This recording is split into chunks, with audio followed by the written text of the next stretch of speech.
अष्टांग योग आध्यात्मिक विकास की प्रक्रिया। अष्टांग योग हमें जीवन जीने की कला सिखाता है। योगाभ्यासी दो प्रकार के होते हैं। कुछ लोग तो अंतिम लक्ष्य प्राप्त कर योगी बनना चाहते हैं तथा योग की समस्त प्रक्रियाओं से गुजरते हुए समाधि की परम अवस्था तक पहुंचने का प्रयास करते हैं।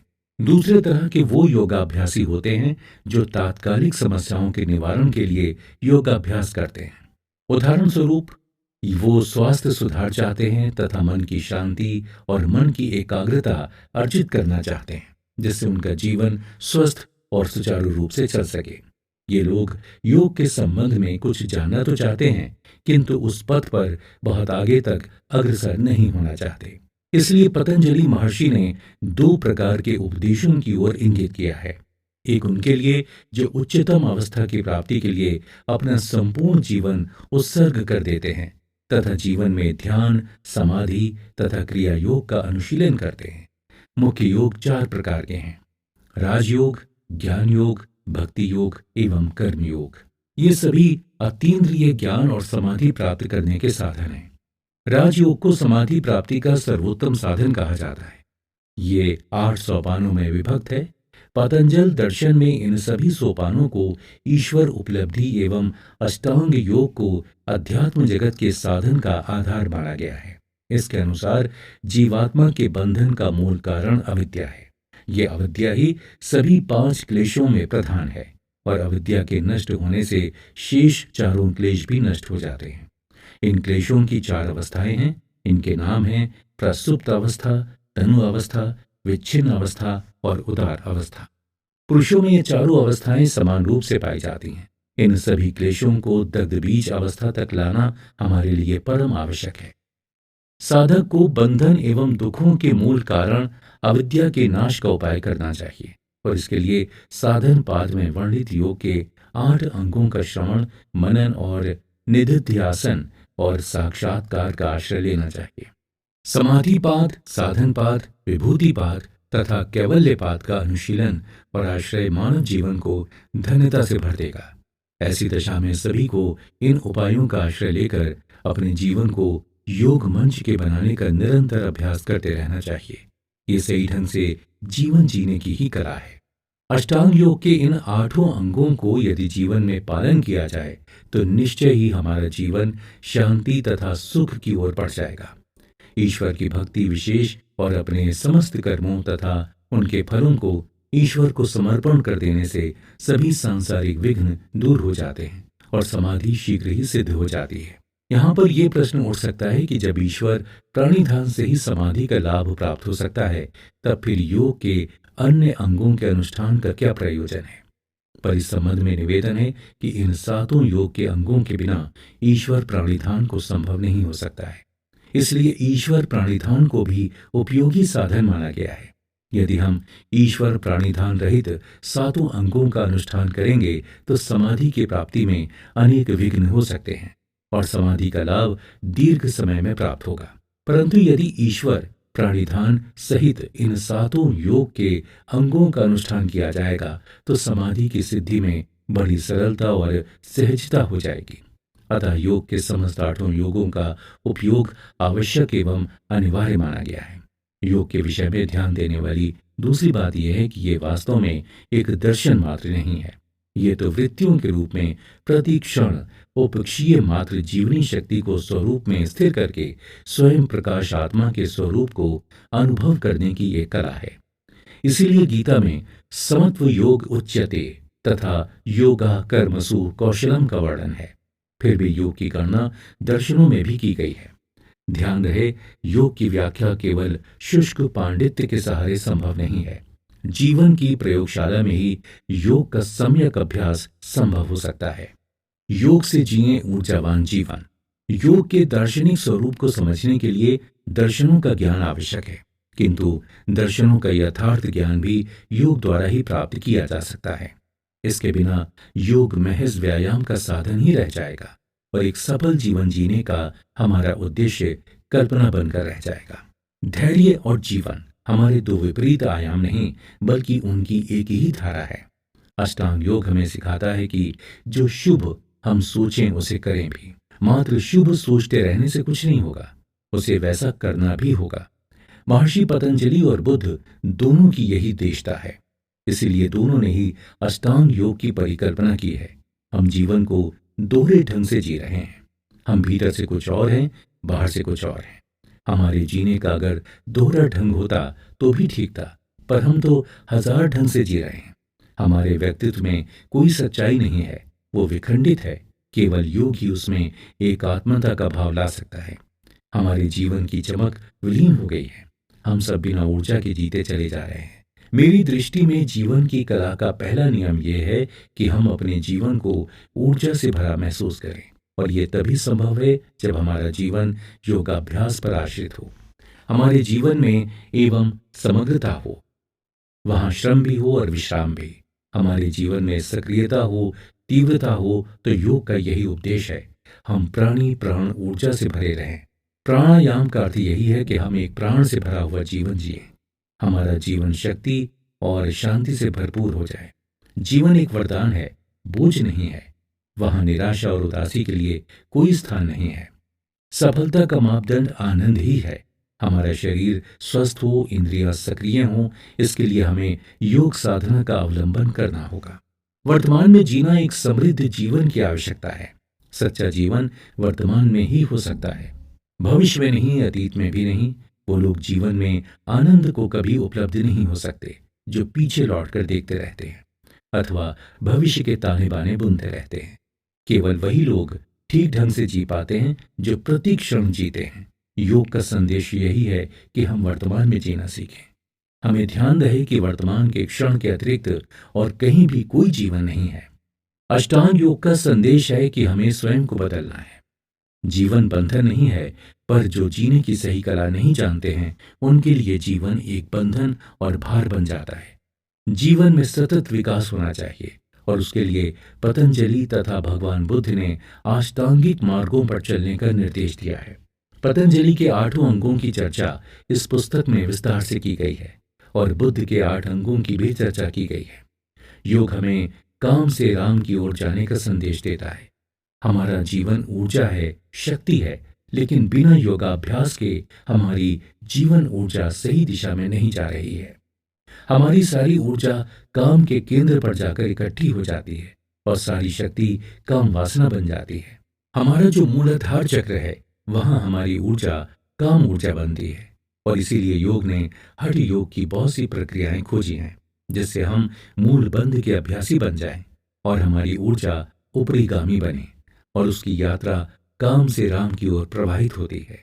जब भी तुम्हें लगे कि काम वासना तुम्हें विचलित कर रही है, शांत होकर बैठ जाएं और जोर से श्वास को बाहर फेंकें, तथा जब तुम्हें काम वासना पकड़े तब सांस को बाहर फेंकें।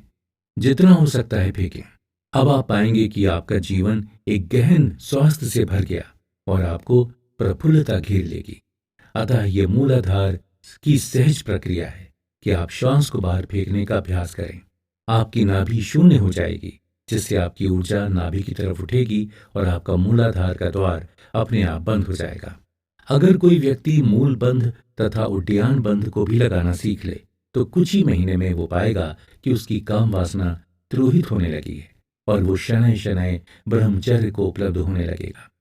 आपकी ऊर्जा नाभि की तरफ ऊपर उठने लगेगी, और जिस दिन आपकी ऊर्जा आपके हृदय चक्र पर आ जाएगी उस दिन आप पाएंगे कि आपका सारा जीवन प्रेम से भर गया है।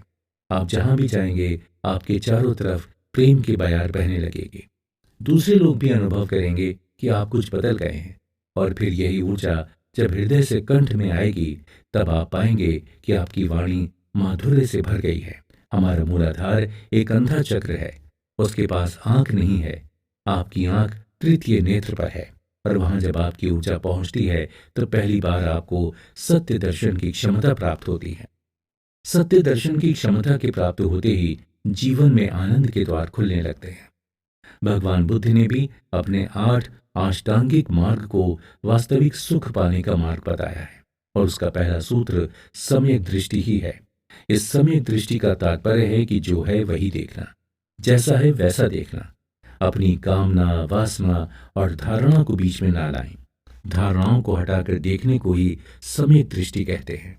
बुद्ध ने दूसरा मार्ग बताया है सम्यक संकल्प। हमें हठ नहीं करना है। अक्सर लोग अपने हठ को संकल्प मान लेते हैं, जो ठीक नहीं है। संकल्प में कोई अहंकार नहीं होता है। आदमी कहता है ऐसा करके दिखाऊंगा, ऐसा करके रहूंगा। ये सम्यक संकल्प नहीं है, ये दुराग्रह मात्र है। इसे हम असम्यक संकल्प भी कह सकते हैं। बुद्ध का तीसरा मार्ग है सम्यक वाणी, जिसका अर्थ है जो है वही कहना, वैसे ही कहना, अन्यथा नहीं कहना है। कुछ बदल कर नहीं कहना है। योग की खोज सत्य की खोज है। सत्य को आपको अपने जीवन में अपनाना ही होगा, तभी आपके जीवन में आनंद के फूल खिल सकेंगे। बुद्ध का चौथा मार्ग है सम्यक कर्मांता। वही करना जो आपका हृदय कहने को कहता है, उसे ही नहीं कहना कि किसी ने कह दिया तो बस बिना कुछ विचार किए वही करने लगे। आपको वही करना है जो आपके करने योग्य लगता है। सम्यक कर्मांत का अर्थ है एक ही दिशा पर नजर रखना। बुद्ध का पांचवा मार्ग है सम्यक आजीवन। सम्यक आजीवन का अर्थ होता है सृजनात्मक आजीविका, जो आपके जीवन को परमात्मा की ओर ले जाने में सहायक हो। बुद्ध का कहना है कि कोई सम्यक आजीविका खोजना, हर किसी चीज को आजीविका मत बना लेना। अगर आपकी आजीविका सम्यक होगी तो आपके जीवन में शांति होगी, आनंद होगा। बुद्ध ने आठवां मार्ग सम्यक व्यायाम कहा है। कर्म में अति ना करें, व्यायाम में भी अति करना उचित नहीं है। कुछ लोग बहुत आलसी होते हैं और कुछ लोग बड़े ही कर्मठ। कर्मठ व्यक्ति गतिशील जीवन जीता है, यह भी उचित नहीं है। इसलिए बुद्ध का जोर अति वर्जित करने पर है। अतः बुद्ध कहते हैं सम्यक व्यायाम योग के आसनों के करने पर भी यही बात लागू होती है। अति उत्साह में हम आसनों को अपनी शक्ति की अनुरूपता से अधिक न करने लगे, इसका ध्यान रखना होगा। बुद्ध का सातवां मार्ग सम्यक स्मृति है। इसका अर्थ है व्यर्थ को भूलना और सार्थक को संकलित करना। हम लोग अक्सर उल्टा करते हैं। हम व्यर्थ का काम करते हैं और सार्थक को भूल जाते हैं। कूड़ा करकट इकट्ठा कर लेते हैं और रत्नों को छोड़ देते हैं। बुद्ध की जो सम्यक स्मृति भी उपदेश है, उसी से तो संतों का सुरति शब्द आया है। सुरति स्मृति का ही अपभ्रंश है। जिसे कबीर सुरति कहते हैं, उसे ही बुद्ध स्मृति कहते हैं। बुद्ध का आठवां मार्ग है सम्यक समाधि। पतंजलि ने भी इसे अंतिम माना है। बुद्ध कहते हैं कि समाधि के संबंध में सम्यक शब्द को हमेशा याद रखना, नहीं तो समाधि के नाम पर गांजा भांग पीने लगोगे। समाधि के नाम पर मूर्छित नहीं होना है। मन तो चुप हो जाए, विचार तो बंद हो जाए, लेकिन बोध बना रहे, बोध कहीं खो ना जाए। मन की तीन स्थितियां होती हैं, स्वप्न, जागृति और सुषुप्ति। स्वप्न और विचारों की तरंगे बंद हो जाएं तो जीवन सार्थक हुआ। अगर आदमी गहरी मूर्छा में सुषुप्ति में डूब गया तो उसे होश ही नहीं रहेगा। अतः संतों ने तुरीयावस्था की बात की है। वहां तुम्हारे जीवन में चारों तरफ रोशनी होगी, होश होगा, विवेक होगा और तुम्हारा जीवन आनंद से भर उठेगा। तुम्हें जीवन जीने की कला आ जाएगी। दो तरह की समाधियां हैं। एक तो जड़ समाधि है, जहां आदमी अफीम खाकर गांजा पीकर जड़ समाधि में चला जाता है। ऐसी समाधि किसी काम की नहीं होती है। बुद्ध ने इसका विरोध किया है। बुद्ध ने कहा है कि समाधि वही असली है जिसमें व्यक्ति जागृत होकर आनंद को प्राप्त होता है। हमारी चेतना की चार अवस्थाएं हैं, जागृत, स्वप्न, सुषुप्ति तथा तुरीय। सुषुप्ति के ऊपर ये चौथी अवस्था भारत ने ही खोजी है। इसे हमने सिर्फ चौथी अवस्था कहा है, उसे कोई नाम नहीं दिया। उसे सिर्फ कहा है कि तुरीय शून्य होना ही पूर्ण होने का द्वार है। तो हमें यह कहने में कोई संकोच नहीं है कि अष्टांग योग के 8 अंग और भगवान बुद्ध के अष्टमार्ग, जिनका वर्णन इस योग की पुस्तक में किया गया है, आनंद और विवेक के सही द्वार है और वो जीवन जीने की कला के विशेष अंग हैं, जिन पर चलने से जीवन में संपूर्णता और आनंद आएगा और हम जीवन में अहोभाव से भर देने में सफल होंगे।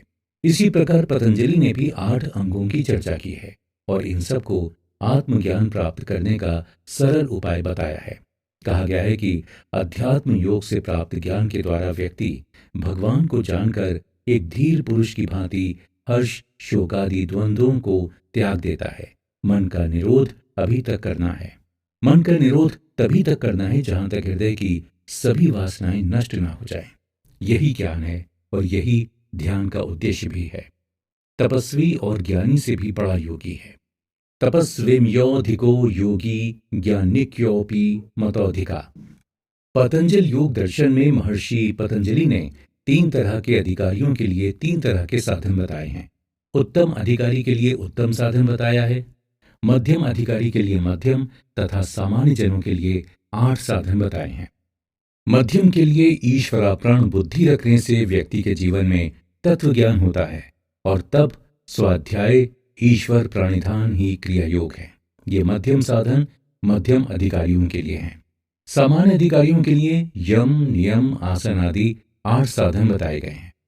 इन सभी साधनों से और विशेषता 5 प्रकार के यम अहिंसा सत्य अस्तेय ब्रह्मचर्य तथा परिग्रह तथा 5 नियमों शौच संतोष तपस स्वाध्याय तथा ईश्वर प्राणिधान के परिपालन से साधक को सही मायने में एक सफलतापूर्ण जीवन जीने की कला आती है।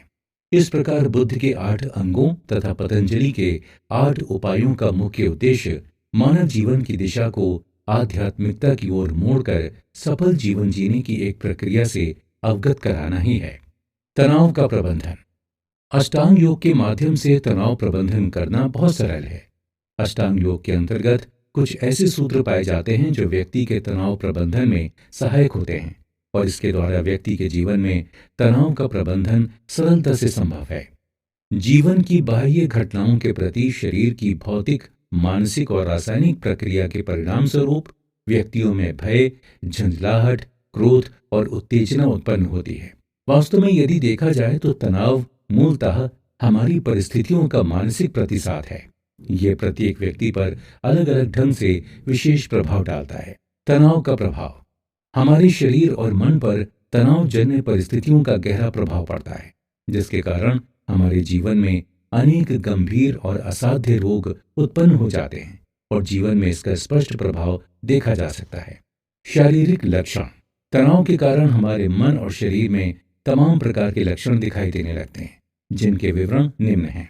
सिर दर्द और उच्च रक्तचाप, वजन में वृद्धि, भूख न लगना, अम्लता, अनिद्रा, लगातार थकान अनुभव होना, मांसपेशियों में अकड़न, सांस फूलना, चक्कर आना, रोने की प्रवृत्ति, लगातार अशांत रहने की प्रवृत्ति, नाड़ियों का शिथिलीकरण, असमय बुढ़ापे के लक्षण दिखाई पड़ने लगते हैं। निरंतर अशांत रहने की प्रवृत्ति से संपूर्ण शरीर पर कुप्रभाव पड़ता है। मानसिक लक्षण। मन में अशांति की भावना, व्यवहार में झुंझलाहट, अवसाद, धनाभाव की चिंता, असाध्य रोगों के आने का भय, मन में अनावश्यक भय, मनोविकारों जैसे काम क्रोध मोह शक्ति तथा लोभ का आधिक्य, हंसने और प्रसन्न रहने में असमर्थता, अपराध भाव, अकेलेपन की बीमारियां, कष्टों में अधिकता तथा एकाग्रता का अभाव, नशीली वस्तुओं और दवाओं का सेवन, व्यक्तिक पारिवारिक तथा सामाजिक जीवन में सामंजस्य का अभाव, शांति के अभाव में जीवन में निरंतर तनाव की स्थिति। तनाव के कारण क्या हैं? तनाव अनेक कारणों से उत्पन्न होता है, किंतु इसके प्रमुख 4 स्रोत माने गए हैं। वातावरण के कारण, मौसम, शोर, यातायात और प्रदूषण से होने वाली परेशानी। सामाजिक दबाव, बेरोजगारी, वित्तीय समस्याएं, काम में असहमति का होना, काम का बोझ तथा प्रियजनों के मृत्यु जनित दुखों का होना। मनोवैज्ञानिक, बचपन में ही वयस्कता का अनुभव, स्त्रियों में मासिक धर्म का बंद होना, कुपोषण तथा आयु का प्रभाव कम तथा व्यायाम का अभाव, अनिद्रा तथा रुग्णता, हीन भावना तथा अपराध भाव का होना, अत्यधिक अहंकार का होना तथा उसके कारण जीवन में अशांति। बाह्य परिस्थितियां एवं बाह्य घटनाओं के कारण कभी कभी जीवन में विषम परिस्थितियां आ जाती हैं, जिससे जीवन अशांत होने लगता है। इन विषम परिस्थितियों का शांतिपूर्वक सामना करना आवश्यक है। विचारों में उत्तेजना उत्पन्न होने के कारण जीवन में अशांति का अनुभव होने लगता है। मानसिक रूढ़ियों के कारण भी जीवन अवसादग्रस्त होने लगता है। इच्छा के विपरीत घटने वाली घटनाओं के कारण जीवन में क्रोध एवं अशांति पैदा हो जाती है। तनाव प्रबंधन के उपाय क्या किए जाएं? इस संबंध में योग के 8 अंग बहुत ही प्रभावकारी सिद्ध होते हैं और उनसे व्यक्तिगत जीवन में भी आपसी समझ और शांति उत्पन्न होती है। अष्टांग योग की जानकारी होने और इसके 8 अंगों यम नियम आसन प्राणायाम प्रत्याहार धारणा ध्यान और समाधि के निरंतर अभ्यास से जीवन से तनाव दूर होता है। अष्टांग योग के आसन प्राणायाम श्वास प्रश्वास की क्रियाओं का नियमन करना पड़ता है। इनमें सूक्ष्म व्यायामों तथा शिथिलीकरण की क्रियाएं भी सम्मिलित की जाती हैं। योग निद्रा और शवासन करने से शरीर और मन के शिथिलीकरण को बड़ा बल मिलता है। शरीर के विभिन्न चक्रों का शोधन होता है। कुंडलिनी जागरण की भी संभावना उत्पन्न होने के साथ मनोविकार दूर होने लगते हैं। जीवन में शारीरिक, मानसिक, भावनात्मक एवं आध्यात्मिक चेतना में एक नया संतुलन और सामंजस्य उत्पन्न हो जाता है। चेतन और अर्धचेतन मन की शक्तियां और प्रवृत्तियां संतुलित हो जाती हैं। इससे मानव जीवन में अद्भुत शांति एवं संतुलन का उदय होता है, जो मनुष्य के व्यक्तिगत जीवन के लिए बहुत लाभदायक है। इस प्रकार अष्टांग योग के विभिन्न अभ्यासों द्वारा मानव के तनाव प्रबंधन में बड़ी सहायता मिलती है और मनुष्य का जीवन तनाव मुक्त होने लगता है।